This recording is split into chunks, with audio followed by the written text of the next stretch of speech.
والد عربی تھے اور جو والدہ تھی وہ عجمی تھی، غیر عربی تھی۔ حضرت بلال رضی اللہ تعالیٰ عنہ ان کا رنگ جو تھا وہ سیاہ تھا، قد و قامت کے لحاظ سے ماشاءاللہ بلند تھے، جسم پہ ان کے کثیر بال تھے، لیکن ان کی جو داڑھی مبارک تھی وہ ذرا ہلکی تھی، گھنی نہیں تھی۔ صحیح ہے۔ اچھا آپ مجھے یہ بتائیں، قبول اسلام پہ حضرت بلال رضی اللہ تعالیٰ انہوں نے بڑی مشکلات اور مظالم کا سامنا کیا ہے، یہاں تک بھی ہم علماء کرام سے سنتے ہیں کہ جب سرکار نے ان کو پہلی دفعہ دیکھا قبول اسلام کے بعد، جب وہ سرکار کی بارگاہ میں تشریف لائے تو سرکار آپ دیدہ ہو گئے ان کی حالت دیکھ کر کہ وہ اتنے، اس کے متعلق کچھ بتائیں۔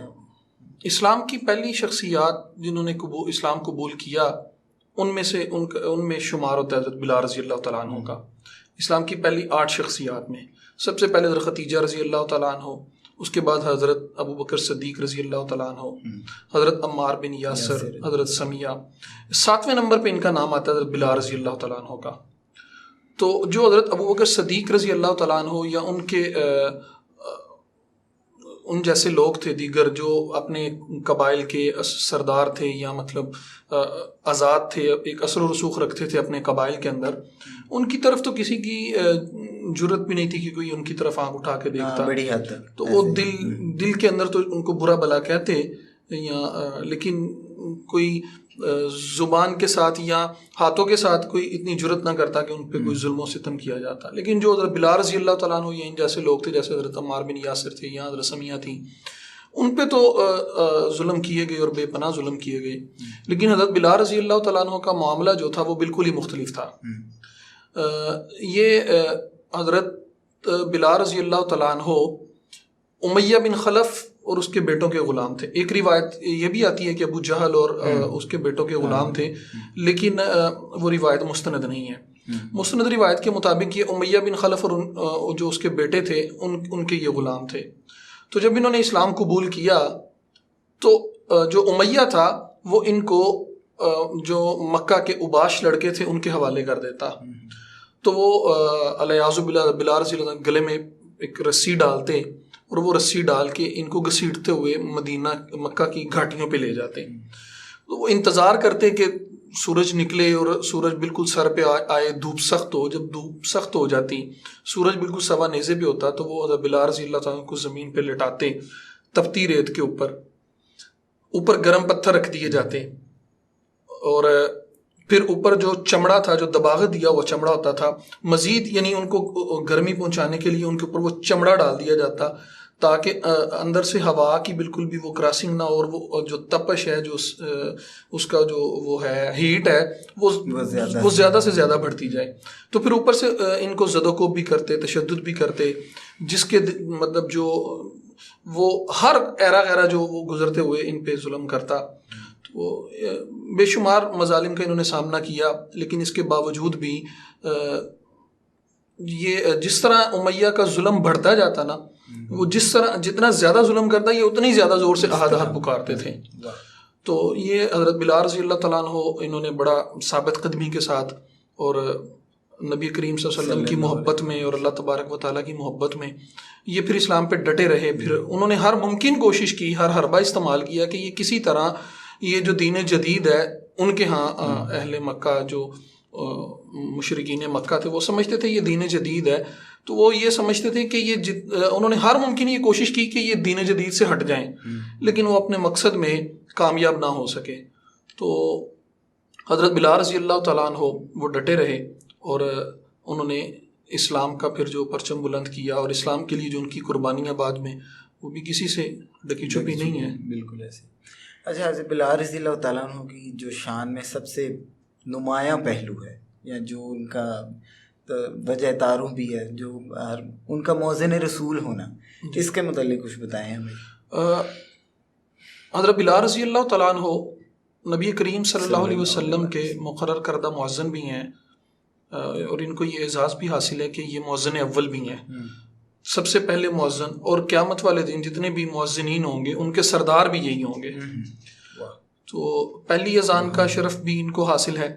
جب مکہ مکرمہ سے ہجرت کر کے مسجد نبوی مدینہ منورہ میں آ گئے تو آپ صلی اللہ علیہ وسلم نے سب سے پہلے حضرت ابو ایوب انصاری رضی اللہ تعالیٰ عنہ کے گھر قیام کیا.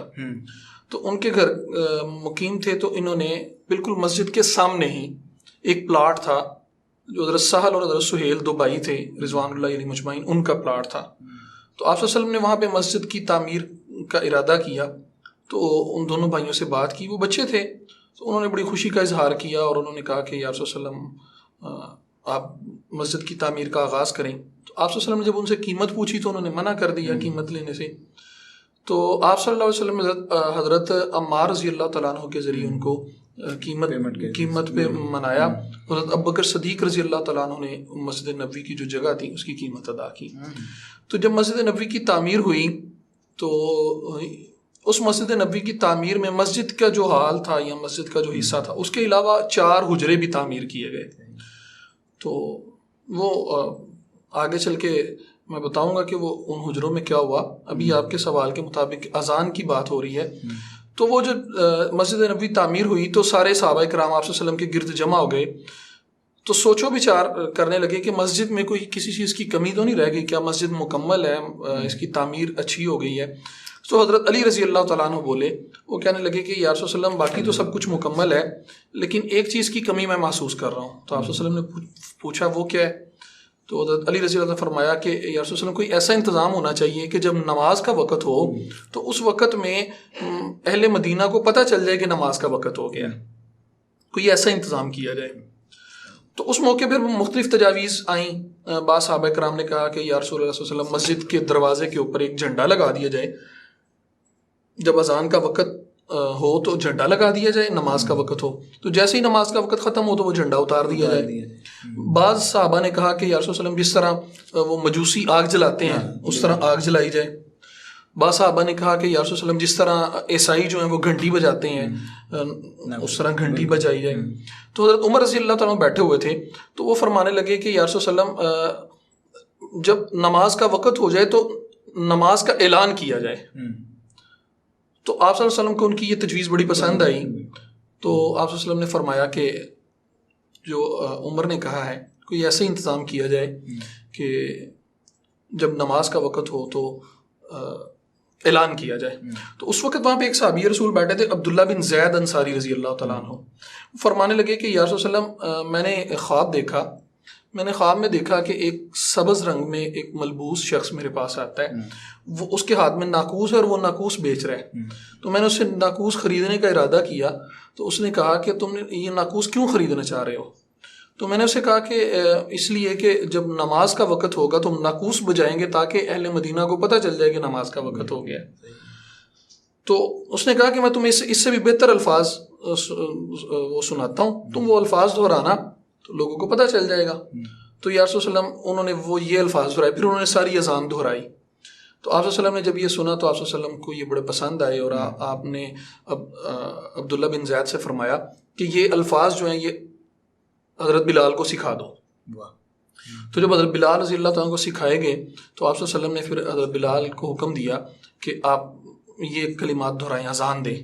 تو مسجد نبوی کے قریب ہی ایک صحابی خاتون تھی، ان کے گھر کی چھت پہ چڑھے آپ بلال، تو وہاں پہ جا کے انہوں نے پہلی اذان دی اور مؤذن رسول اور مؤذن اول ہونے کا اعزاز پایا. اچھا، آپ جو فتح مکہ پہ جو ایک اذان ہوئی تھی، جی اس کے اذان کے تو ان کے 2-3 اعزاز اور بھی ہیں. ایک تو یہ بھی ہے کہ جب مدینہ منورہ کے بعد جب اسلام پھیلا تو مسلمان ایک منظم حکومت آپ صلی اللہ علیہ وسلم کی سربراہی میں ایک منظم حکومت قائم ہوئی. تو پھر آپ صلی اللہ علیہ وسلم نے صحابہ کرام کے ساتھ مل کے مکہ فتح کرنے کا فیصلہ کیا. تو جب مکہ فتح کرنے کا فیصلہ کیا تو اس وقت مکہ فتح ہونے کے بعد بلال رضی اللہ عنہ بھی ساتھ تھے.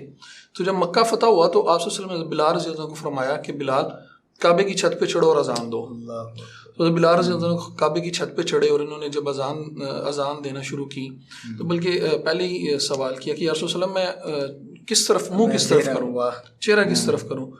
تو کیونکہ فرش پہ تو چہرہ کعبے کی طرف ہے. تو خود ہی فرمانے لگے کہ یا رسول اللہ میری خواہش یہ ہے کہ میں آپ کی طرف چہرہ کروں. تو پھر جہاں جہاں آپ صلی اللہ علیہ وسلم گھومتے تو یہ اسی طرح گھومتے رہتے. تو مکہ مکرمہ کے اندر پہلی اذان بھی انہوں نے دی. اس کے بعد ایک اعزاز ان کا یہ بھی ہے کہ جب بیت المقدس فتح ہوا حضرت عمر رضی اللہ تعالیٰ عنہ کے دور میں وہ خلیفہ تھے, تو جب بیت المقدس فتح ہوا تو اس وقت چونکہ حضرت بلال جو تھے وہ شام کے اندر ہی مقیم تھے, تو حضرت امیر المؤمنین حضرت عمر فاروق رضی اللہ تعالیٰ عنہ کو بلایا گیا اور ان کو دکھانے کے لیے کہ ہم نے یہ علاقہ فتح کیا اور یہ, تو وہاں پہ ہزاروں کی تعداد میں صحابہ کرام بھی موجود تھے. تو حضرت عمر رضی اللہ تعالیٰ عنہ جب آئے, یہ اس وقت حضرت بلال رضی اللہ تعالیٰ عنہ آپ صلی اللہ علیہ وسلم کے وصال کے بعد انہوں نے یہ ارادہ کر لیا تھا کہ میں آج کے بعد اذان نہیں دوں گا. تو اس وقت جب وہ آئے تو حضرت عمر رضی اللہ تعالیٰ عنہ نے خواہش کا اظہار کیا کہ بلال تم اذان دو. تو حضرت بلال رضی اللہ فرمایا کہ میں تو آپ صلی اللہ علیہ وسلم کے وصال کے بعد اذان نہ دینے کا ارادہ کر چکا تھا, لیکن چونکہ آپ امیر المؤمنین ہیں تو امیر المؤمنین ہونے کی وجہ سے آپ نے جو حکم دیا ہے میں انشاءاللہ اس حکم کو بجا لاتے ہوئے میں اذان دوں گا. تو پھر یہ بیت المقدس کی چھت پہ چڑھے اور انہوں نے بیت المقدس کی چھت پہ جا کے اذان دی. اور جب یہ اشہد ان محمد الرسول اللہ پہ آئے تو اس وقت یہ اس قدر زارو کتار روئے, اس قدر زارو کتار, یہ باقی جو ہزاروں صحابہ کرام تھے وہ بھی روایات میں آتا ہے کہ حضرت عمر رضی اللہ تعالیٰ عنہ اتنا روئے کہ ان کی جو داڑھی مبارک تھی وہ ساری ان کے آنسوں سے تر ہو گئی. تو یہ بھی ان کا ایک اعزاز ہے کہ بیت المقدس کی چھت پہ بھی پہلی اذان انہوں نے ہی دی.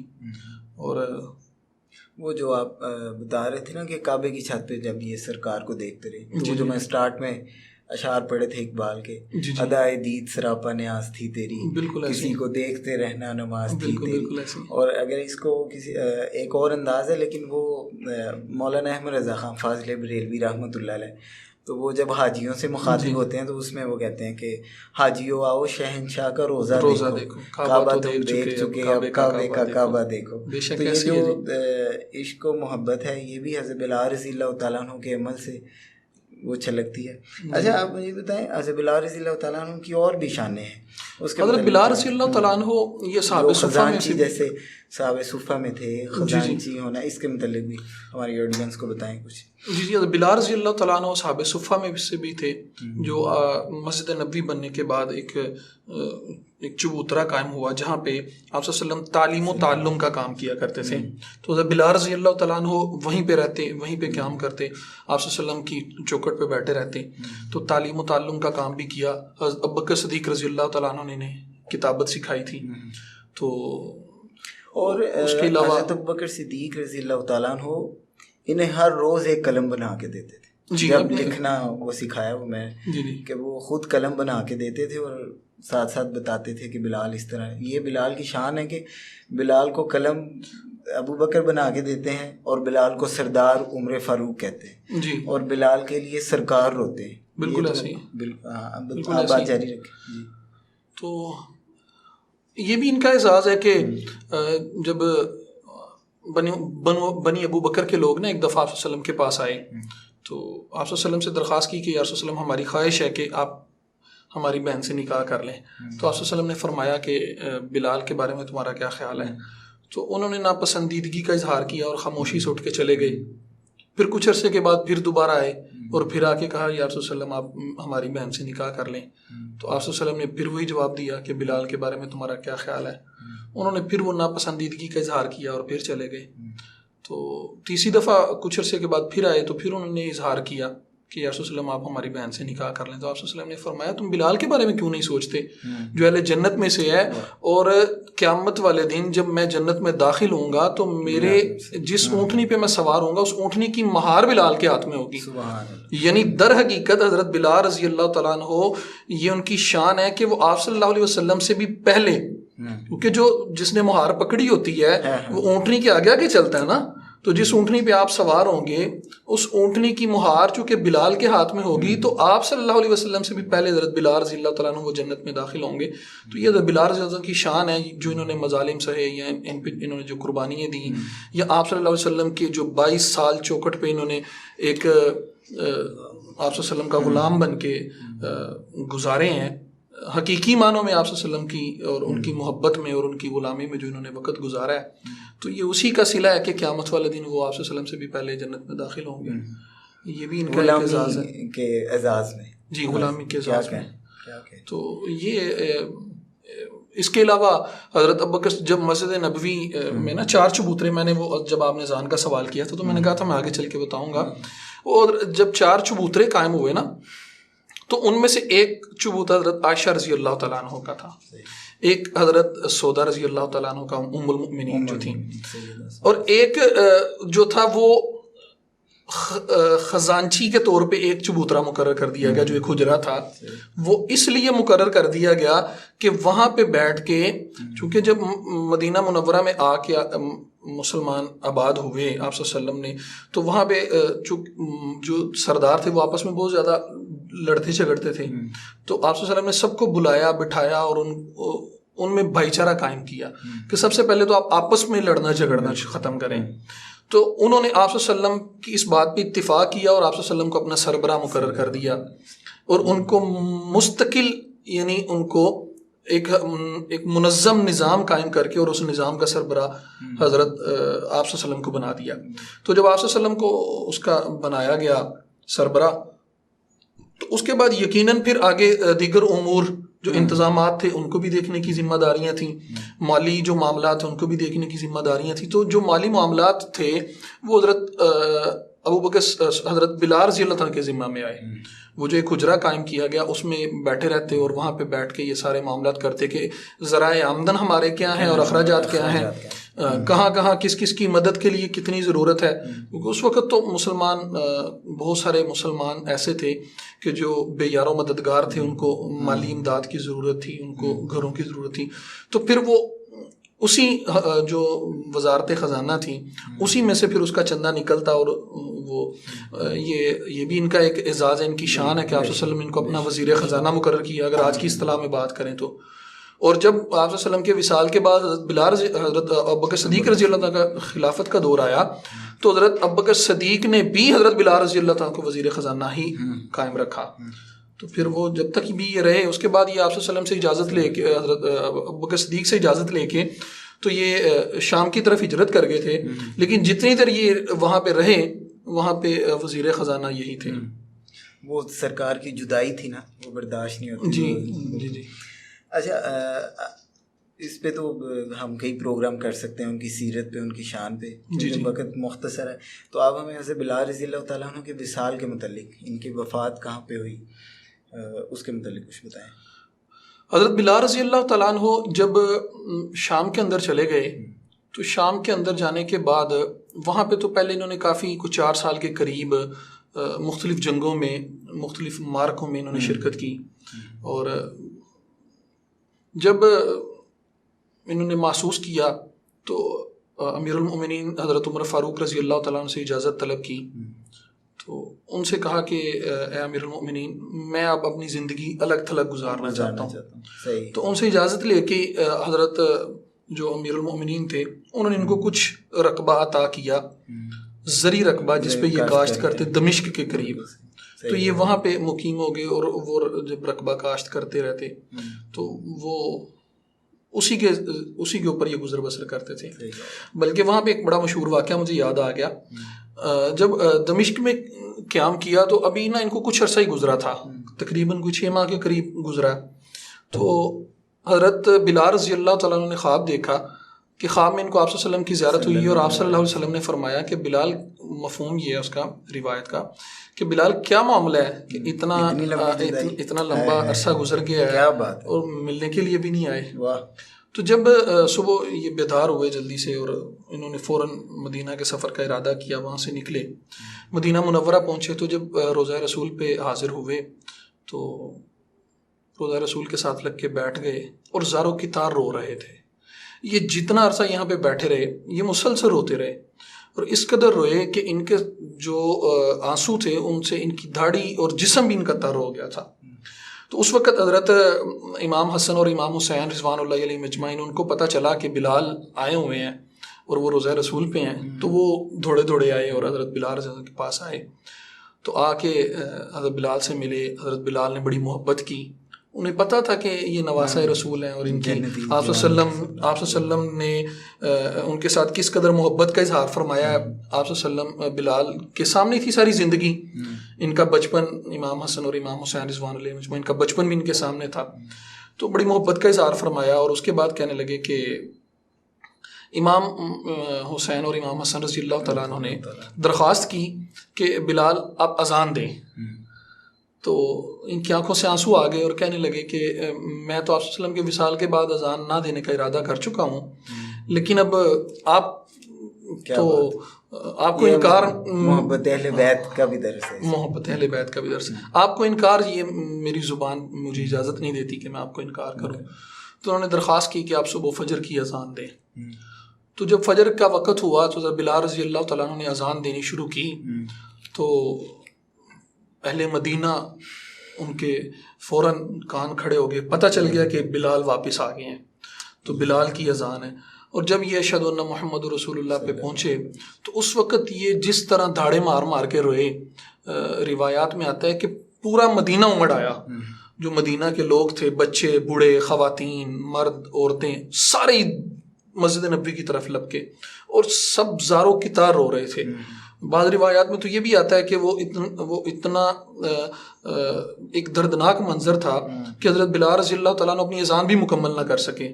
وہ جدائی جو آپ صلی اللہ علیہ وسلم کی جو جدائی تھی، یا وہ جو ان کی آنکھوں میں اس وقت جو منظر آ رہا تھا، وہ اس کو مد نظر رکھتے ہوئے بعض روایات میں یہ بھی آتا ہے کہ انہوں نے اذان مکمل کی. بہرکیف وہ حضرت بلال رضی اللہ تعالیٰ کی زندگی کی آخری اذان تھی. اس کے بعد پھر یہ دمشق آ گئے اور انہوں نے اپنا جو آخری وقت تھا وہ دمشق کے اندر ہی گزارا. ایک جلیل القدر صحابی ہیں، بہت سے کبار صحابہ کرام نے ان سے روایات نقل کی ہیں. حضرت ابوبکر صدیق، حضرت عمر فاروق، حضرت علی رضوان اللہ علیہ مجمعین جیسے صحابہ، عبداللہ بن عمر اور حضرت جابر جیسے صحابہ کرام، انہوں نے حضرت بلال سے روایات نقل کی ہیں. چونکہ ان کی ساری زندگی آپ صلی اللہ علیہ وسلم کے اس پہ گزری تھی، چوکٹ پہ گزری تھی. ہر وقت سفر میں، حضر میں، جنگوں میں، امن میں، ہر وقت آپ صلی اللہ علیہ وسلم کے ساتھ ہوتے تھے.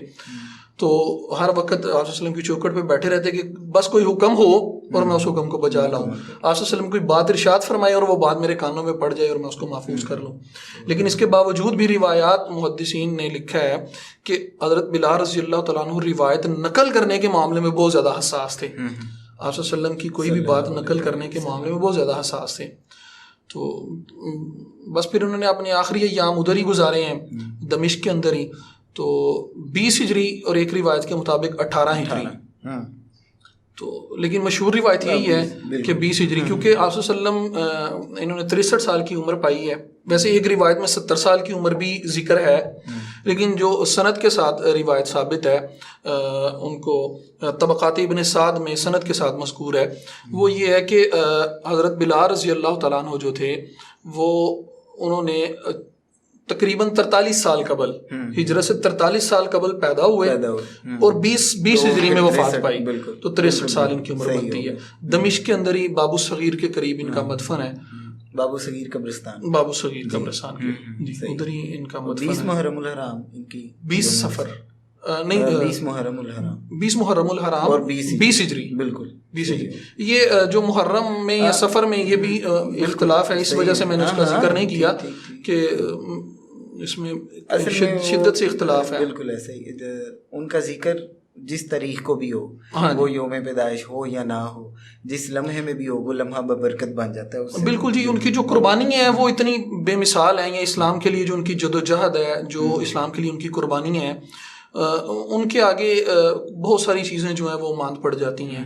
ان کے ایک ایک پہلو پہ، ان کی ایک ایک شان پہ بات کرنا، وہ تو ہم تو اس قابل نہیں ہیں.